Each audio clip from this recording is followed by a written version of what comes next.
네, 안녕하십니까. 저는 국립한국복지대학교 특임교수를 역임한 정인태입니다. 네, 신격화, 우상화, 누구를 위해 초종교 대학원 시간입니다. 이 종교의 판 밖에서 종교를 바라보면서 객관적인 입장에서 종교를 해석하고 사람의 자유와 행복을 추구하고 있는 초종교 대학원입니다. 저는 종교가 없어요. 종교가 없고 종교의 판 밖에서 종교가 우리 사회에 긍정적인 영향을 미치고 사람의 자유와 행복에 긍정적 영향을 미쳤으면 좋겠다. 이런 바람에서 이 강의를 하고 있습니다. 네, 신격화, 우상화, 누구를 위해 초종교 대학원 내용인데요. 네, 뭐 내용을 좀 볼까요? 네. 많은 이 북한도 마찬가지고 이렇게 좀 뭔가 신격화시키는 그러한 부분들에 대한 모습을 많이 보게 됩니다. 이게 베트남의 돈인데요. 이 베트남의 돈을 보면은 이 돈이 다 호찌민이에요. 이렇게 호찌민. 그쵸? 네. 그래서 만동도 그렇고 2만동, 5만동, 10만동, 20만동, 50만동 다 호찌민 얼굴로 이렇게 만들었습니다. 그런데 정작 호찌민은 이걸 원하지 않았어요. 자신을 우상화시키는 걸 원하지 않았습니다. 그래서 호찌민은 죽으면서 나를 화장해달라 그랬어요. 나를 화장해달라. 그러니까 호찌민은 사람들이 호 아저씨라고 불러요. 호 아저씨. 그러니까 뭐 저는 김정은처럼 막 수령화돼 있을 줄 알았는데 그게 아니라 그냥 호 아저씨 막 허 이렇게 부릅니다. 깜짝 놀랐어요 제가 막 허라고 불러서. 그래서 이 호찌민을 이용하려고 하는 세력들이 그걸 신격화시키고 우상화시켜갖고 자기들의 권력을 유지하고 자기들의 배를 불리기 위해서 그런 일을 하는 것이 아닌가라는 합리적 의심을 할 수밖에 없다라는 것입니다. 그래서 저도 호찌민에 대해서 연구를 제가 많이 해봤어요. 근데 이 호찌민은 공산주의자라기보다는 굉장한 어떤 자유와 독립을 추구했던 자유와 독립을 위하여 당시의 자유와 독립과 자주적 국가를 위하여 굉장히 노력했던 그러한 인물이었다. 그렇게 저는 보고 있습니다. 굉장히 민족주의자였고 자주독립 민족주의자였다. 그런데 본인은 우상화되길 원하지 않았는데 그 유리관에 넣고 그리고 영구 보존하고 우상화 작업을 해나갔던 것이죠. 그러니까 정작 호찌민은 그것을 원하지 않았다. 그러한 모습을 볼 수가 있습니다. 네, 우리가 그래서 호찌민에 대해서 뭐라고 얘기하냐면 실용적 현실주의자였다. 실용적 현실주의자였다. 네, 이렇게 평을 하고 있는 이러한 학자들의 의견들이 있습니다. 그래서 자,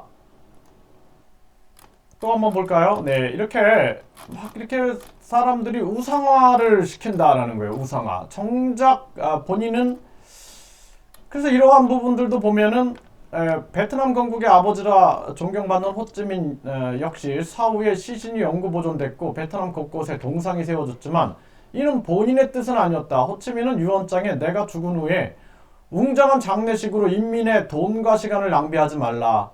내 시신은 화장해달라고 밝혔고 평소에도 숭배받는 우상보다는 국민들에게 친근한 호 아저씨로 남기를 바랬다라는 거예요. 호 아저씨. 네. 그래서 지금도 막 이렇게 불러요. 베트남 사람들이 호 아저씨라고. 하지만 그의 소망과 달리 베트남 정부는 하노이 바딩 광장 앞에 대규모 영모를 짓고 그의 시신을 영구 보존 처리한 뒤 레닌처럼 유리관에 넣고 말았다.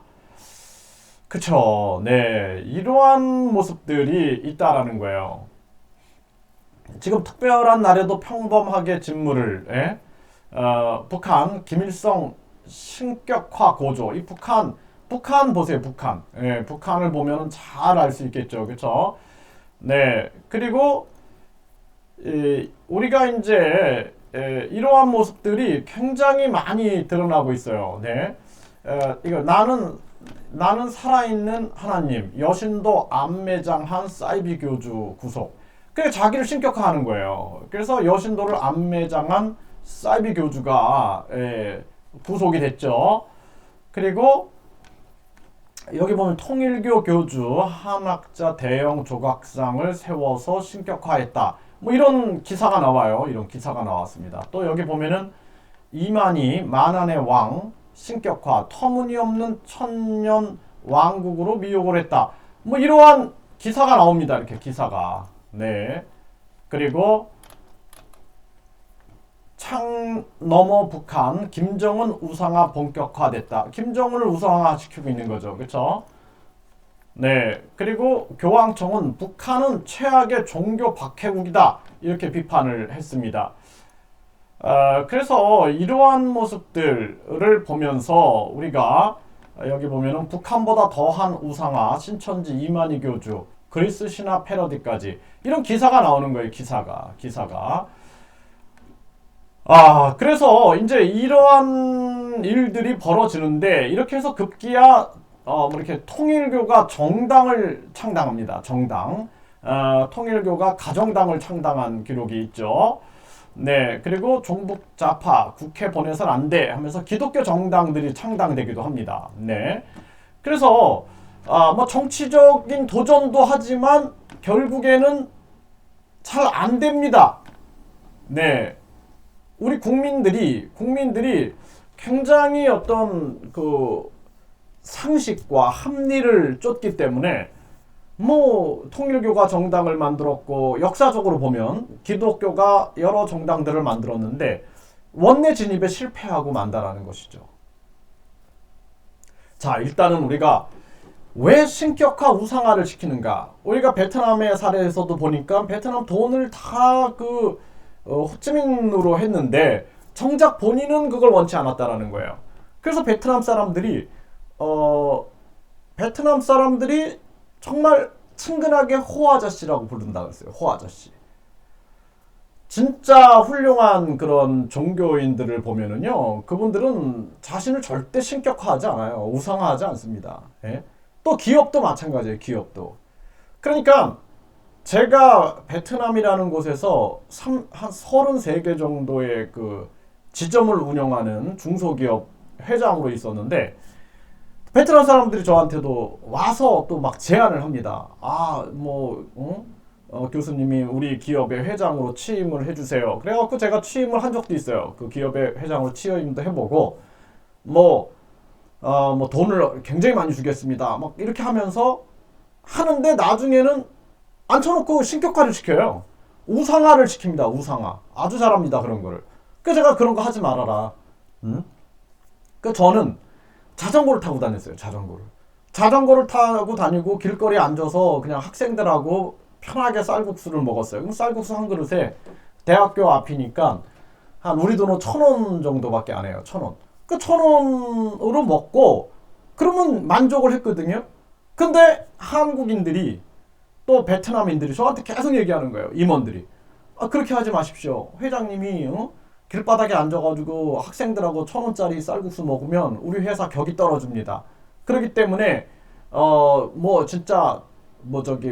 고급 차량을 타고 다니고 그리고 건물도 멋지게 져가지고 좀 이렇게 뭔가 좀 사람들이 좀 우러러보게끔 하십시오. 그렇게 안 하니까 회장님 주변에 사람들이 안 오는 겁니다. 이렇게 얘기를 하는 거예요. 그래서 제가 그런 사람 필요 없어.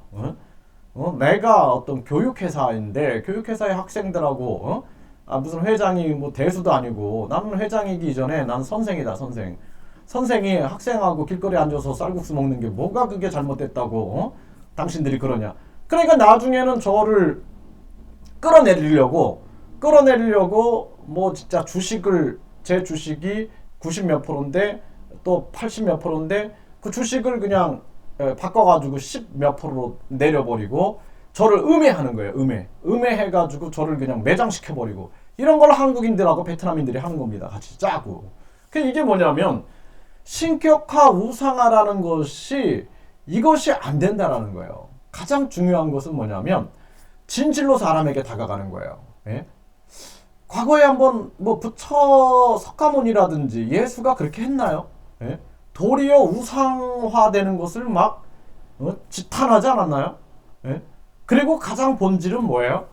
사람을 사랑하고 그 사람들이 진정 아주 얽매이지 않기를 원했던 거예요. 그러니까 석가모니 입장에서도 봤을 때 아니 카스트 제도로 해가지고 사람을 그냥 1계급, 2계급, 3계급, 4계급, 5계급으로 나눠놓고 맨 마지막을 불가촉 천민으로 만들어 놔가지고 개 돼지만도 못한 취급을 받게 하는데 그게 말이 되느냐. 선생이 잘못해갖고 이렇게 태어났다. 그래서 이 생에 그것을 충실하게 하라.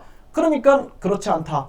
우리가 이 현상 삶에서도 우리가 끊임없이 자기를 수양하고 자비를 실천하고 하면은 누구나 부처가 될 수 있다 하면서 얘기하니 많은 민중들에게는 그것이 진짜 복음으로 들릴 수밖에 없는 거예요. 아주 복된 소식으로 들릴 수밖에 없는 겁니다. 또 예수께서도 마찬가지죠. 예? 외식하는 자들아 너희가 사랑하는 자는 이미 율법을 이루었느니라. 어찌 안식일이라고 사람이 죽어가는데 치료를 하지 않느냐. 이런 거 막 질타하잖아요. 이게 뭡니까? 사람에 대한 사랑과 진정 자유와 행복을 사람이 누리게끔 하는 것. 그러니까 인간이 자기가 소위 조금만 권력을 가지면 인간이 지배하려고 들어요. 그래서 우리도 보면은 양반, 중인, 뭐 평민, 천민 제도가 있었죠. 고려에도 있었죠. 조선에도 있었죠. 계속 있었어. 서양에서 있었어요. 그러니까 거기서 혁명이 일어나는 거예요. 프랑스 혁명이나 영국의 명예혁명이라든지 혁명이 러시아에도 혁명이 일어나죠. 우리 스스로 혁명하지 못했고 일본한테 나라를 빼앗기고 나서 그리고 우리는 이렇게 어떻게 보면은 굉장히 안타까운 측면이 있어요. 예, 나라를 빼앗기면서 우리가 뭐 여러 가지 내가 할 얘기가 참 많은데 다른 강좌에서 그 얘기는 하고요. 그래서 진정한 종교는 자신들을 신격화하거나 우상화시키지 않는다라는 거예요. 도리어 정말 그 많은 백성들의 자유와 행복을 위하여 그 사랑을 실천하는 이것이 진정한 종교의 모습이다. 이렇게 볼 수가 있는 겁니다. 그렇기 때문에 여러분들 스스로도 그러세요. 삶이라는 것이 가장 중요한 측면들은 뭐냐면 자유와 행복을 누리며 사는 거예요. 아침에 저는 아침에 매일 산책을 하는데 아침에 산책을 하면서 나무를 바라보고 꽃을 바라보고 진짜 풀을 바라보면서 행복감을 느끼고 그리고 또 열심히 일을 해야 돼요. 열심히 또 일을 하고 그리고 또 밥을 먹을 때 감사함으로 밥을 먹고 또 밤에 퇴근해가지고 자기 전에 하루를 감사해 하고 아침에 일어나서 또 하루를 시작할 수 있으면 감사해 하고 내가 음료수 하나를 먹을 때도 얼마나 많은 사람들의 노고가 거기에 있었는가. 진짜 뭐 당근 주스 한 잔을 마시더라도 어떤 많은 농부들의 고생과 그리고 자연의 섭리와 그리고 이 어떤 태양과 물과 공기와 바람의 조화로서 만들어낸 이러한 이 당근에 감사함을 느끼면서 마시고 그것으로 끝나는 것이 아니라 내가 그러면은 이 사회를 위해서 어떻게 긍정적인 역할을 할 것인가. 그 에너지를 받았잖아요. 그 에너지를 당근 주스를 통해서 에너지를 받았는데 그걸 헛되게 쓰는 게 아니라 세상을 보다 밝게 만들고 사람들의 자유와 행복, 사람들이 지배당하지 않고 자유와 행복을 위해서 어떻게 우리가 공정과 그리고 정의를 위해서 바르게 쓸 것인가 이런 생각을 한다라는 거예요. 그러니까 저도 어떤 분이 이제 저한테 선생님 진짜 그 천년초를 드시면 몸이 좋아질 겁니다라고 보내준 게 있어요. 그래서 참 내가 감사하면서 그걸 아침에 마시면서 제가 항상 감사합니다. 이걸 마시고 내가 이 사회의 자유와 행복을 위하여 보다 더 아름다운 사회가 되게끔 하기 위해서 오늘도 또 노력을 해야겠다. 이런 마음으로 살아간다라는 거예요. 거기에 왜 신격화가 되고 우상화가 됩니까? 그거는 또 하나의 사람을 지배하기 위한 사람의 인간의 존엄성을 또 억누르기 위한 작업에 불과하다라는 겁니다. 그래서 여러분들 스스로 절대 신격화시키지 말고 우리가 모든 사람들 인간의 존엄성은 다 평등한 거예요. 인간의 존엄성은 평등하다. 사람의 역할은 다를 수 있어요. 역할과 재능과 능력은 다를 수 있지만 인간의 존엄성은 평등하다라는 생각을 가지고 오늘 하루도 주변 사람들한테 정말 사랑과 또는 자비와 아름다운 정의와 그리고 공정을 보이는 그러한 사람으로 사시길 바라겠습니다. 감사합니다.